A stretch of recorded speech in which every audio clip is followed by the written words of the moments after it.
Okay, so how many of you remember Mary? She was the interim director of Main Street Bath. Mary, who's here today? Rob Biggs from Saco, Melissa from Gardner, Molly, who is also from Saco Main Street, and then Nancy Ketch from Holton and Cara from Ellsworth. Mary has a long history of working in Bath in lots of different ways, but I will let her introduce herself and a really fun topic and thing to think about as far as sustainability and banners and what do you do with them, right, Mary? Is that a fair intro? Absolutely. First of all, listening to all of this stuff, hat is off to all of you. I actually was one of the first Main Street directors in the state back in the day, and for Bath, and have been on the board, or I've been back 4 times as the interim director over the last 20 years, and just left a 14-year stint on the city council. So if you want to know how to engage with municipality, I can help with that too. That's just in true, terms Mary. of the Main Street mind as well. So there's a crossover there. But hats off, you guys. This is an incredible job. You will learn, the experiences that you can get are amazing. Don't lose your steam, like pace yourself, because it's a lot. And just listening to all these reports, I could just tear my hair out, and they have been streamlined.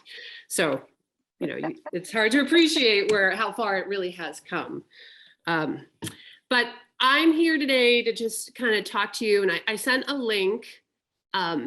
My time on council, I've always been sort of conscious of the environment and all of that, and always tried to conserve. But one of the big topics that have happened in Bath over my time on the council, again, that was 14 years. And then I became aware of it actually as a Main Street manager when LL Bean was just dumping things that had been returned in our landfill, like perfectly good items. I know what it's going to cost to cap our landfill, and it's an ongoing cost, and it's millions of dollars. And once we cap it, we can talk about this in terms of environment or money. So it works both ways. People who don't care about the environment, generally everybody cares about money. Once we cap that landfill, we're left to the market to figure out how to take care of trash. And so what I have started doing, it was over COVID. I now am a mom, but I'm taking care of my mom who has dementia, who taught me how to sew. And I dragged out her sewing machine during COVID and started making stuff. I'd always saved cat and dog food bags and started making just those kinds of things, those tote bags, because I could never throw them away, because, that plastic will last thousands of years in a landfill. And so it's just expanded from there. And I make stuff out of inner tubes. I grew up next door to the family who owns the local tire place. And so they saved me all their inner tubes, and it moved into banners. So you can see on the website, like this is something that's from a Brunswick banner. And I use old belts for, like straps or just, scrap stuff. But I'm on, my goal is to make stuff that would otherwise be going into a landfill. And the point of it all is to really get people to think about trash and have the conversation. I haven't added anything for a while. My life's been a little crazy. Do you mind if I share the screen? Oh, no, that's great. That's okay. great. Okay. And there's an Instagram page. I've kind of like pulled back from people for a little while. Just there's my lovely mummy. Yeah. That's a flag. That was this jacket I made out of a flag that flew over the Wyoming sculpture at the Maritime Museum. They've been a great source of banners.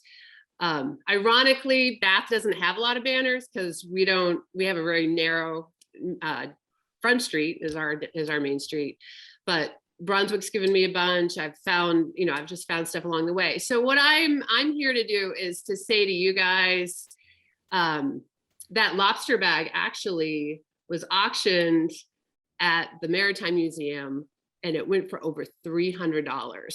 Wow. I know. And so for as much as I've worked with small businesses, I am terrible at selling stuff because I'm like, it's been therapy for me. And I'm like, this cost me nothing.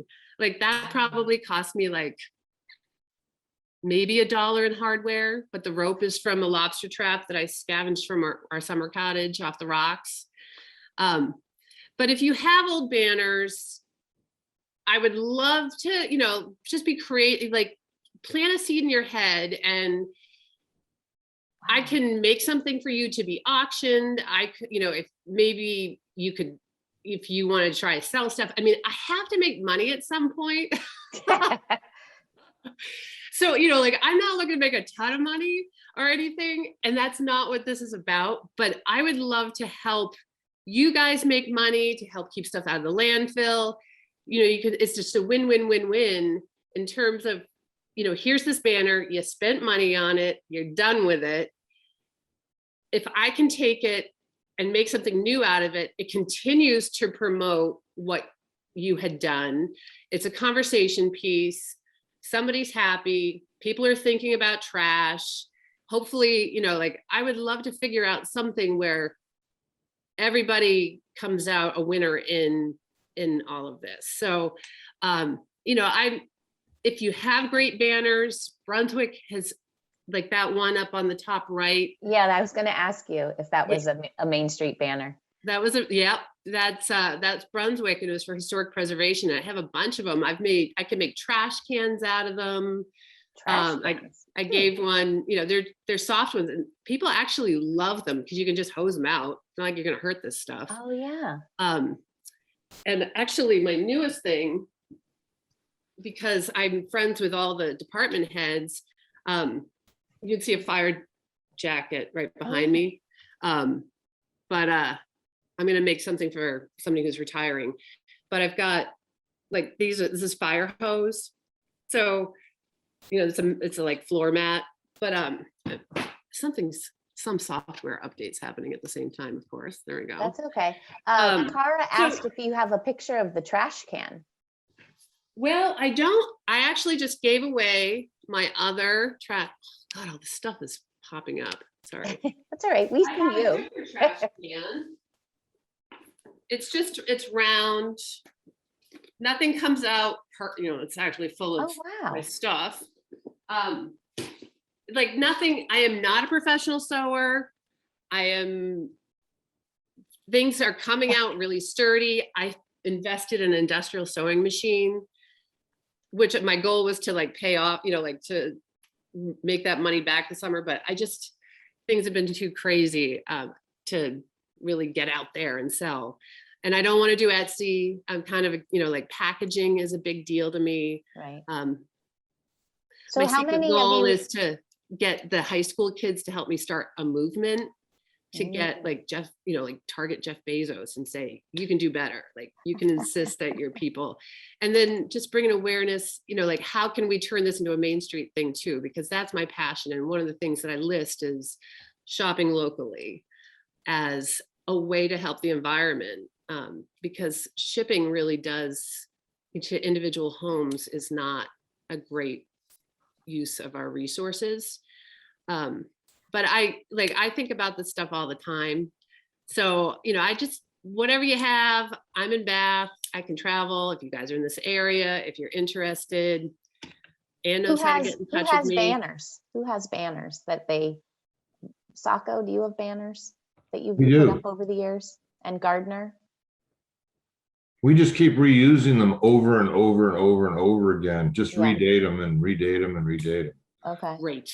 So yeah, that's how we handle our awesome. event ones. So I was going to say, Mari, we have Sacco has the Sacco Scoop, which is this ice cream store that Sacco Main Street owns. And we sell products that are made in Maine. We do a lot with the prison system, although they've been pretty COVID, so that's been tough. Their product amounts are down. But I would be interested, I think that we could look at, what do you have that we could bring down here, sell, and give you 70% back? Well, let's talk about it. Let's talk about it. I'm not looking to make, whatever. I want you guys to make money. And anything Hey, that has Rob's Sacco offering on you a it. deal. Yeah, I know. I'm terrible because I'm like, I just feel horrible taking money because I enjoy it so much. But if you have, and I'm happy to do anything like that, but if you have anything that says Sacco on it, people really, they identify with where they are. So if you have people visiting or people who are locals, I mean, this just says Kennebec River on it. So, Cool. I mean, that applies to a number of our main streets, actually. Right. So I would love to talk to you more about that. But if you have anything from your area that really brands who you are, and it's just sitting in a corner because you're like, oh, God, it's What do still I do very with it? good. But if you can be reusing, I encourage that 110%. So I think it's so interesting, your fire coat and thinking of that kind of reuse, because I feel like that's totally like such a niche, first responders. I don't know. There's so much story in those kind of things. Joanna's a volunteer rescue. Yes, Joanna. I was going to say the same. So I recently started volunteering with our local fire department, and not having worked in this space at all previously, one of the things that I was really surprised by was how much does get thrown out, essentially, just for safety and code reasons, that the gear still might look fine, but it has to be retired because it's a certain number of years old. And then the hose, I've done a lot of, as a newbie, I've done a lot of hose testing and cycling through, and there's just thousands of feet of hose that get thrown away every year, I'm sure, around the state. And one of our auxiliary members just went somewhere and saw someone had stenciled like the firefighters' names on little sections of hose. And so she's going to make those for all of us for our cubbies.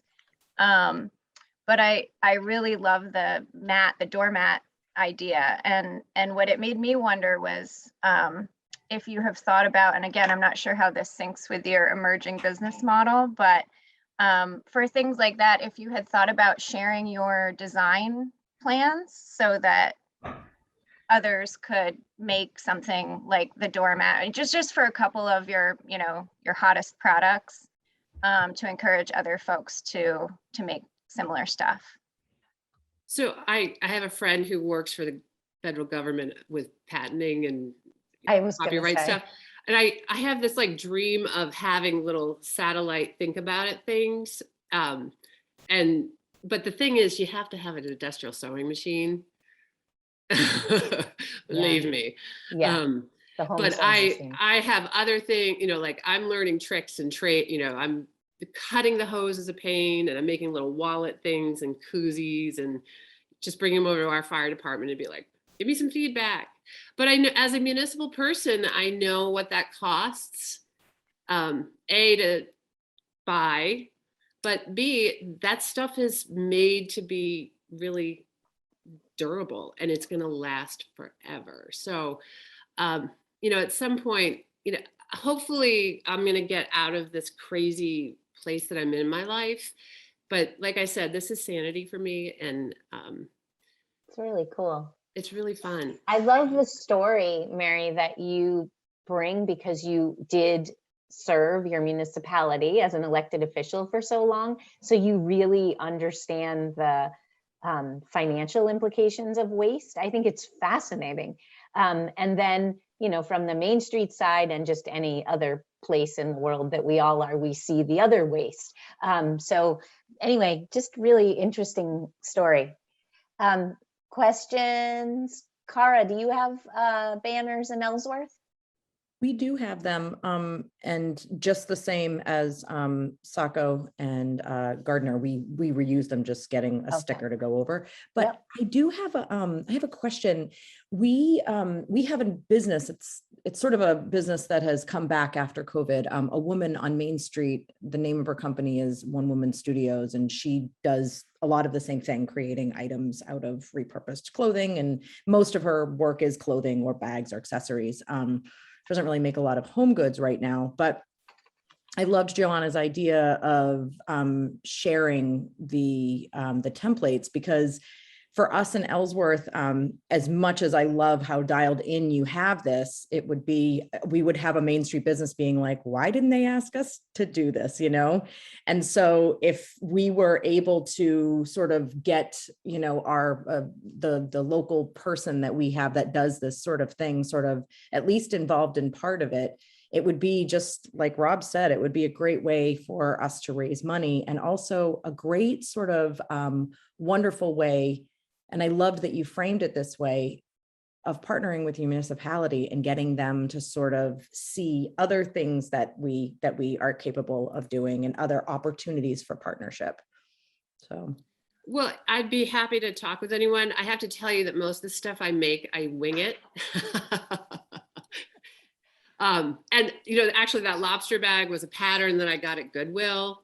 And so that is a pattern, and I'd be happy to share it.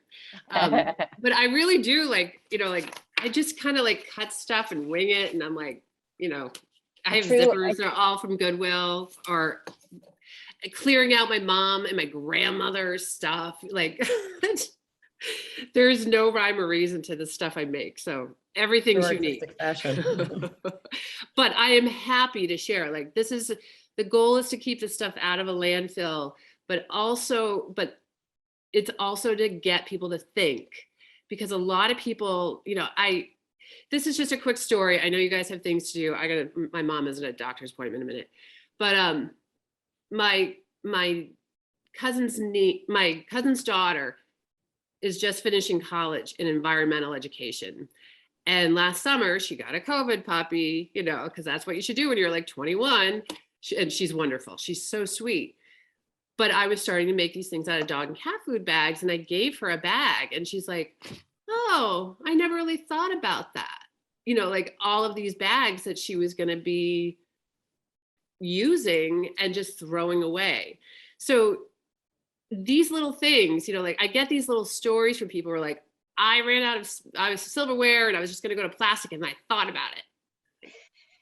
You know, that's where I get my payment, is just getting people to think. I mean, this is just a Band-Aid on something. We have a much deeper problem, and I'm hoping that we can address that. Like I'm hoping to get my high school people, I'm a substitute when I can be, to help create something. So keep an eye out. Like Great. I can't be settled for too long or I'll go crazy, but I've got all this stuff like simmering, and I have an email. It's maryiasco@gmail. You can see it on this list. Anne has that. Yep. Texting me is always best. I'll put my phone number in there, but it's really fun. And Anne, thank you so much for giving me the opportunity to talk about it, because it makes me really happy. Yeah, well, I would like to maybe in our next newsletter or something, we could talk about this topic in general and highlight this, and just say you're open to working with Main Streets. I mean, I think there's all sorts of interesting models, you know, even though you don't have it formulated officially, but like someone could say, here's my whatever banners, you know, will you make 10 bags, and, you know, we'll pay you for 9 and we'll auction 1, or I have no idea. Yeah. It feels like the possibilities are endless. Yeah. And you seem open to that. So that's wonderful. So thank you.